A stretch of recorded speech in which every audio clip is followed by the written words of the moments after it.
They call it the Killer Mountain, and for good reason. Nanga Parbat has claimed more than 80 lives since climbers first attempted its savage slopes in 1895. Avalanches, frostbite, exhaustion. The mountain has always found ways to kill. But on the night of June 22, 2013, the Killer Mountain earned its name in a way no one ever imagined. Not through ice, not through altitude, through bullets. Around 10 p.m., while climbers slept at base camp on the Diamir face, figures emerged from the darkness. 16 men, dressed in Pakistani paramilitary uniforms, carrying Kalashnikovs. They weren't there to climb. They were there to execute. Within an hour, 11 people were dead. 10 foreign mountaineers from 6 different countries. One Pakistani cook who had dreamed of opening a guiding company to support his wife and 3 children. Shot at point-blank range. Some while begging for their lives, some while pleading they weren't American. It didn't matter. The gunmen weren't interested in nationalities. They were interested in revenge. Here's the thing though, this wasn't supposed to happen. Not here. Not in Gilgit-Baltistan. This remote mountain region had been considered one of the safest corners of Pakistan, a sanctuary where the Taliban's violence hadn't reached, where climbers from around the world gathered every summer to challenge the Himalayas, where no foreign tourist had been killed since 1854, until that night. The 2013 Nanga Parbat massacre became the deadliest terrorist attack on mountaineers in history. It sent shockwaves through the climbing community, collapsed Pakistan's adventure tourism industry overnight, and left behind questions that still haven't been fully answered. Why did the Taliban hike for 3 days through treacherous terrain to reach a base camp at 14,000 feet? Why did they target climbers who had nothing to do with drone strikes or American foreign policy? And what really happened in those tents when the shooting started? This is the story of the mountain that killed 7 climbers. Only this time, the mountain had help. The name means naked mountain. In Sanskrit, the words translate to a peak so massive, so exposed, that its southern face rises bare and snowless against the sky. But the locals call it something else, Diamir, Mountain of the Gods. At 8,126 meters, Nanga Parbat is the 9th highest peak on Earth. It anchors the western edge of the Himalayas like a sentinel, towering over the Indus River Valley in Pakistan's remote Gilgit-Baltistan region. Beautiful, imposing, and absolutely lethal. Long before the events of 2013, this mountain had earned a darker nickname, Killer Mountain. And it earned that name the hard way. The German expeditions of the 1930s turned Nanga Parbat into a graveyard. In 1934, a sudden storm trapped climbers at nearly 7,500 meters. The desperate retreat that followed killed expedition leader Willy Merkel and several others. 3 years later, an avalanche buried an entire camp in the night. 16 people died, 7 German climbers, 9 Sherpas, gone in seconds. By the time Austrian climber Hermann Buhl finally reached the summit in 1953, 31 people had already perished trying. Buhl made that final push alone, without supplemental oxygen, reaching the top at 7 in the evening after his companions turned back. It remains one of the most legendary solo ascents in mountaineering history. But here's the thing about Killer Mountain. Climbers keep coming back, because Nanga Parbat is one of only 14 peaks on Earth that rise above 8,000 meters. Summiting even one is a lifetime achievement. And despite its brutal reputation, the mountain draws elite alpinists from around the world every summer, June through August, the ideal window. The season when weather cooperates just enough to make the impossible feel possible. In June 2013, approximately 50 climbers had gathered at the Diamir Face Base Camp. International teams from Ukraine, Slovakia, China, Lithuania, Poland, Latvia, Nepal, and beyond. Among them was Ernestas Marksaitis, a 35-year-old Lithuanian who had soloed Broad Peak the year before and was already planning an attempt on K2. He had taught himself Urdu because he loved Pakistan that much. There was Aleksandra Dzik, a young Polish climber leading the international Nanga Parbat expedition, and dozens of others, acclimatizing, preparing, dreaming of the summit. The atmosphere at base camp was optimistic. Tents dotted the rocky terrain, prayer flags fluttered in thin air, Climbers shared meals, swapped stories, monitored weather reports. Many had already pushed higher, establishing camps at 5,000 and 6,000 meters. Others remained below, recovering from altitude sickness, or waiting for conditions to improve. No one was thinking about security. Why would they? Gilgit-Baltistan had always been considered safe, a world apart from the Taliban strongholds near the Afghan border. No foreign tourist had been killed in this region since 1854. But 3 weeks earlier, on May 29th, a U.S. drone strike had killed Wali-ur-Rahman, the Pakistani Taliban's second-in-command. And somewhere in the valleys below, men with Kalashnikovs were already hiking toward base camp. They came dressed as soldiers.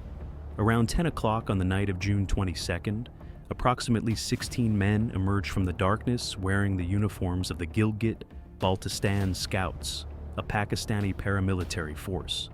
They carried Kalashnikovs. They had hiked for 3 days through treacherous mountain terrain to reach this spot, and they had abducted 2 local guides along the way to lead them directly to the tents.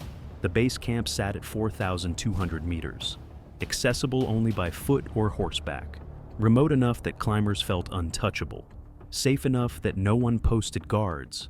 Sher Khan, a Pakistani climber from Hunza, had returned to base camp that afternoon feeling unwell from the altitude. He crawled into his tent, drank some soup, and fell asleep. Hours later, he woke to strange sounds outside. He peeked through his tent flap and saw a figure 20 meters away. Camouflage uniform, Russian Kalashnikov. Then the shouting began. Taliban, Al-Qaeda, surrender. Within minutes, the camp descended into chaos. Armed men tore open tents and dragged climbers into the freezing night. Hands were bound with rope. Flashlights swept across terrified faces. Sher Khan begged for his life. I am Pakistani. I am Ismaili. Please. The gunmen ignored him. One of them looked at him and said something he would never forget. We know you can speak English. Ask them who has money in their tents. And so, Sher Khan became an unwilling translator. The militants wanted valuables. Euros, dollars, satellite phones, radios. The climbers cooperated. Everyone said yes. Yes, we have money. Yes, we have equipment. They handed over everything, hoping compliance might save them. The attackers collected it all, then smashed the electronics with stones and shot the phones with their rifles.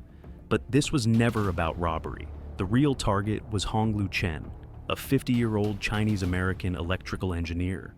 The militants had planned to kidnap him and trade him for a Taliban commander imprisoned in Afghanistan. That was the mission. Grab the American, disappear into the mountains, negotiate. It didn't go as planned. When the attackers entered Chen's tent, he didn't surrender. He burst out fighting. Using martial arts, he tackled one of the militants, a man named Mujib. In the struggle, Mujib panicked. He raised his rifle and fired. Chen dropped dead in the snow. The kidnapping was over before it started, and now the commanders were furious. What happened next was pure execution. The remaining climbers were lined up and forced to kneel, faces turned away from their captors. Ernestas Markizaitis, the Lithuanian climber who had learned Urdu out of love for this country, pleaded desperately, I am not American. I am not American. Others made the same appeal. It didn't matter. To the killers, every foreigner looked the same. Sher Khan and 2 other Pakistani staff members were pulled aside at the last moment. Muslim, spared. Don't look up, they were told. But Sher Khan looked anyway. He saw the Ukrainian climber beside him slump forward. Then the gunfire came in bursts. The shooting stopped. The chanting began. Allahu Akbar. Long live Osama bin Laden. The militants walked through the bodies, the leader firing execution shots one by one. Then they vanished into the darkness, hiking 5 hours to a remote village where they buried their uniforms, ate breakfast, and dispersed. By dawn, they were ghosts. Sher Khan sat in the silence, hands still bound, surrounded by the dead. The Ukrainian climber who had knelt beside him lay motionless in the snow. Nearby, Ernestas Markizaitis, the man who had taught himself Urdu, who had dreamed of K2, who had messaged his daughter just weeks earlier promising to write when he could. He would never write again. One person escaped. Zhang Jingchuan, a Chinese climber, had fled during the chaos. A bullet grazed his ear, but he made it out alive. Using a satellite phone, he contacted his agency in Nepal. They called Nazir Sabir, one of Pakistan's most famous mountaineers. Sabir immediately alerted the Pakistani army. Helicopters were dispatched, but 30 other climbers were still on the mountain, higher up, at Camp 2. They had no idea what had happened below. Around 6 in the morning, Karim Hayat received a phone call that would haunt him forever. It was Sher Khan. His voice was broken. Taliban attacked. People are dead. Don't come down. Karim asked about Ernestas. They had become close friends on the mountain. They had planned to climb K2 together. Sher Khan told him the truth. Ernestas was gone. Alexandra Dzik, the young Polish expedition leader, learned that Ernest from her team had been murdered. The climbers at Camp 2 spent the night terrified, huddled together in small tents, waiting for an enemy that might still be climbing toward them. No one slept. By morning, Pakistani army helicopters arrived and evacuated everyone to Gilgit. From there, a military Hercules flew them to Islamabad. The bodies remained behind, 11 of them, 3 Ukrainians. Igor Svergun, a father of 2 with a PhD in chemistry. Badavi Kashayev. Dmitry Konyaev, who had established new climbing routes in Crimea. 2 Slovakians. Anton Dobes and Peter Spurka, experienced alpinists on a Diamir Face expedition. 2 Chinese climbers, Rao Jianfeng and Yang Chufeng. 1 Chinese-American, Honglu Chen, the engineer who fought back and died for it. 1 Lithuanian, Ernestas Marksidis, 35 years old, who loved Pakistan enough to learn its language. 1 Nepali, Sona Sherpa, whose wife Doma would later hold his photograph in Kathmandu and weep. And 1 Pakistani, Ali Hussein, a cook from the remote Hushe Valley, a man with no formal education who had worked his way up from subsistence farming. He had a wife, 3 children, a dream of starting his own guiding company someday. While the world mourned the foreign climbers, the local workers who died alongside them were nearly forgotten. Ali Hussein's story barely made the news. Within hours, the Tehrik-e-Taliban Pakistan claimed responsibility. A spokesman called the media. This is our reply to US drone attacks. Revenge for Wali-ur-Rahman. But only 1 victim had been American, and he was Chinese-born. The world reacted with outrage. Pakistani Prime Minister Nawaz Sharif condemned the attack and ordered a full investigation. China demanded the perpetrators be severely punished. Ukraine's government requested compensation for the families of the 3 Ukrainian victims, $300,000 each. Pakistan refused. The International Climbing and Mountaineering Federation issued statements of condemnation. German expedition companies canceled all trips to the region indefinitely. In the streets of Chilas, Gilgit, and Skardu, thousands of Pakistanis marched in protest. Candlelight vigils were held for victims most locals had never met. The Alpine Club of Pakistan's president issued a public apology to the international mountaineering community. This wasn't supposed to happen here. This wasn't who they were. But apologies couldn't bring back the dead, and justice proved elusive. By August 2013, Pakistani authorities announced they had arrested 20 suspects connected to the massacre. Among them was Qaribullah, a former Tehrik-e-Taliban Pakistan commander believed to be the mastermind. Investigators also linked the attackers to the 2012 Kohistan Shia massacre, in which 18 people had been killed. It seemed like progress. Then things fell apart. On August 7th, Taliban militants ambushed and killed 3 security officials who were investigating the Nanga Parbat case. A message. By June 2014, only 5 of the 18 detained suspects remained in custody. Sources claimed many had been forced into false confessions, the wrong people arrested to create an illusion of progress. Meanwhile, Mujib, the militant who had fired the shot that killed Honglu Chen and triggered the massacre, remained free, hiding in the forests of Diamir district. From time to time, recordings of his militant poetry found their way to the markets of Gilgit. In 2016, a military court sentenced 1 convicted terrorist, Irfan Ullah, to death for his role in the attack. But the masterminds melted back into the tribal regions, and the questions remained unanswered.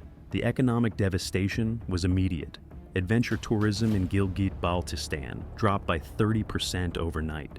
In the 1980s and 1990s, Pakistan had hosted around 150 climbing expeditions per year. After 9/11, that number fell to 75. After Nanga Parbat, officials expected only 30. The summer of 2014 saw 0 international climbers at the Diamir base camp. None. The mountains stood empty. Local communities that depended on tourism were gutted. At Fairy Meadows, a village overlooking Nanga Parbat's northwest face, residents described the collapse as hopelessness. One gem seller who had made $100 a day before the attack now struggled to make $100 a week. A roadside sign that once read Killer Mountain was repainted by police. Now it simply says Mountain, as if erasing the word could erase the memory. Steve Swenson, past president of the American Alpine Club, captured what many climbers felt. When I asked people about going back to Pakistan, their immediate response was always the same. Is it safe? And then, not unusually, are you crazy? The Killer Mountain had found a new way to kill, and this time, the wounds wouldn't heal quickly. Nanga Parbat still stands where it has always stood, 8,126 meters of rock and ice and death.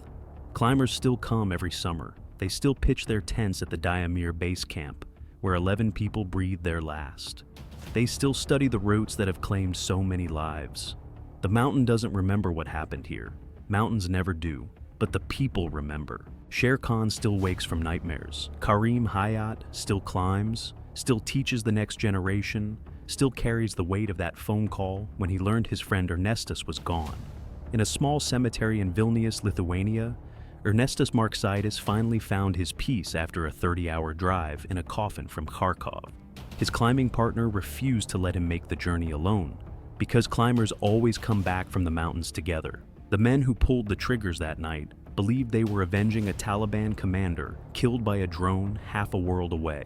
They murdered people who had never heard of Wali or Rehman, people who just wanted to stand on top of a mountain, a father who wanted to build a better life for his children, a Sherpa who touched yellow flowers with open palms, a Lithuanian who taught himself Urdu because he loved Pakistan that much. Most of the killers were never brought to justice. Mujib, the militant who fired the first fatal shot, remained hiding in the forests for years, recording poetry. The masterminds melted back into the tribal regions, and the mountain kept its silence. The Nanga Parbat massacre didn't just kill 11 people. It shattered the illusion that the world's wildest places could remain untouched by its ugliest conflicts, that you could escape politics and violence by climbing high enough, that the only thing you had to fear on the Killer Mountain was the mountain itself. But mountains don't pull triggers. People do. And if you think this is the darkest story to come out of the Himalayas, you haven't heard what happened when ambition and altitude mixed with something even more dangerous. That story is coming next. Subscribe so you don't miss it.